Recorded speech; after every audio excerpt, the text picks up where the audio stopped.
I'm Captain Logan with another news update thing.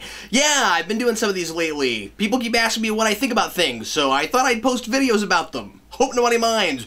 Anyway, we found out today that the Superman vs. Batman movie, or whatever it's going to ultimately end up being called, has been pushed back till 2016. I thought I'd post about this in case you haven't heard about it yet.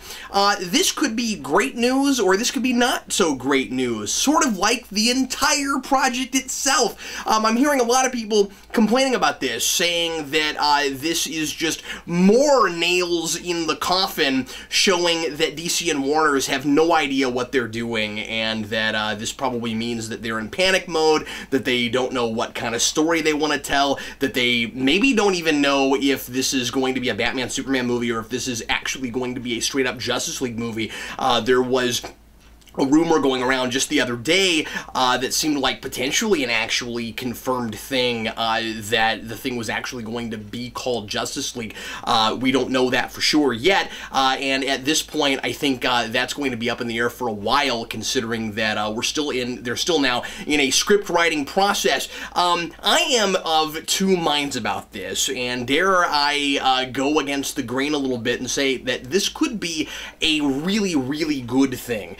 I can totally see where people are coming from when they say that it looks like Warner's has no vision and that they're just competing with Marvel. That is, of course, evidenced by the fact that they put it on, for 2016, on a date that lines right up with an unnamed Marvel movie. We don't know what movie is going there, but Marvel has already slated a movie for May 6th. They put out a movie in May every single year, usually on that weekend. That's part of the reason that Free Comic Book Day is always on that weekend, is because that weekend has become such a superhero movie weekend that not only are they not going right up against Avengers 2 now in 2015, but they've decided that they're going to compete right up again. They're going to compete directly with some other Marvel movie and open the same weekend. As far as I know, this is unheard of. I don't think we've ever had two competing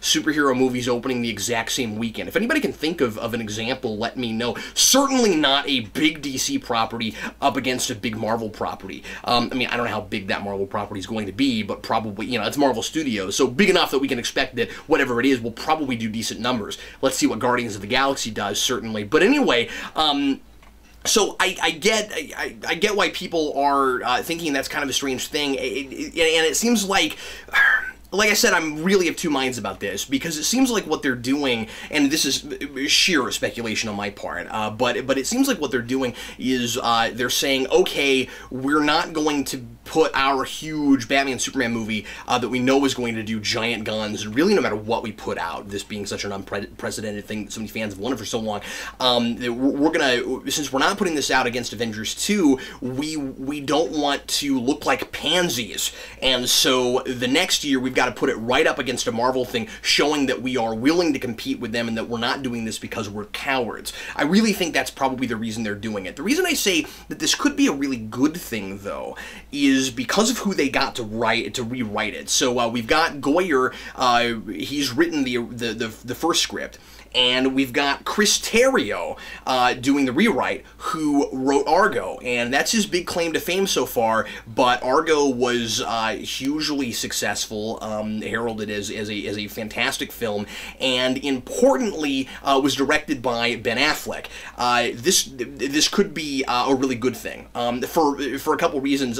First of all, we've got a real proven writer now working on this project. He's rewriting Goyer, and suddenly, everywhere I'm looking, I'm not seeing Snyder's name anywhere in writing credits. I'm sure he probably co-plotted the thing, because for so long we were hearing his name as a co-writer on the project, but his name's nowhere on the script, which is immediately good news to me. But I've been saying the thing this project really needs is new blood, because we've been letting Goyer write all these superhero movies. This guy could make this fresher, and so, you know, Goyer might have some really fantastic ideas. I thought he did in Man of Steel, that that this guy can really flesh out a little bit and bring some new eyes to it. And also, I think that his relationship with Ben Affleck is really important here. I think that there's a really good shot that Ben Affleck might end up directing one of these down the road. There's been a lot of talk about that maybe getting Ben Affleck in for this next movie is a coup to get him to direct another one.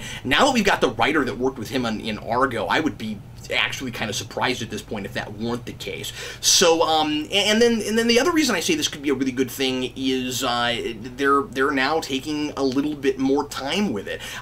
If that is because they don't know what they're doing and they were because they were trying to rush so hard to compete with Marvel and to get the whole Justice League thing happening really quick because Marvel already had Avengers and they felt like they couldn't compete, this might be them stepping back a little bit and sobering up some. I don't want to rule that out as a possibility. As always, as I always say, let's wait and find out what the movie really looks like. But I thought I would make a quick video and speculate a little bit on whether or not I thought this was a good thing or a bad thing. I could see this meaning that they really don't know, again, what they're doing, and that the story that they have is a total disaster, and maybe this guy, Chris Terrio, will come in and can't fix it. But hopefully that's not the case. Hopefully now they're just sobering up a little bit, stepping back and going, yeah, we rushed this and we've really got to make this work. Still, my 2 cents, I hope it's not a Justice League movie. I still don't even like that it's a Batman Superman movie. I still wanted a Man of Steel 2 before we threw Batman in the mix. And of course we know now that Wonder Woman is involved, so chances are at this point it's looking more and more like it's likely to be either a full-blown Justice League movie or it will be have enough other characters in it that it might as well be. Again, I'm not saying that that can't work. I'm just saying that it sure feels like too many characters all at once, and it sure feels like a rush job. I've also read that we already know for sure that Perry White is going to be back in the movie, that Martha Kent's going to be back in the movie, and that Lois Lane's going to be back in the movie. That might indicate potentially that it's going to be more of a Superman movie than it is anything else. But I guess we'll just have to wait and see. So, like I said, this could be a huge cause for alarm, but it also could be a really good thing, and I feel like if they are in a really bad place script-wise, where Warner's just didn't like Goyer's script, it seems like maybe they're taking the right steps to get this going in a better direction. Who knows? I guess we'll see. Anyway, thanks as always for watching, and put your 2 cents in the comments. I'd love to know what other people think about this. And in the meantime, I'll see you later on. I'm Captain Logan.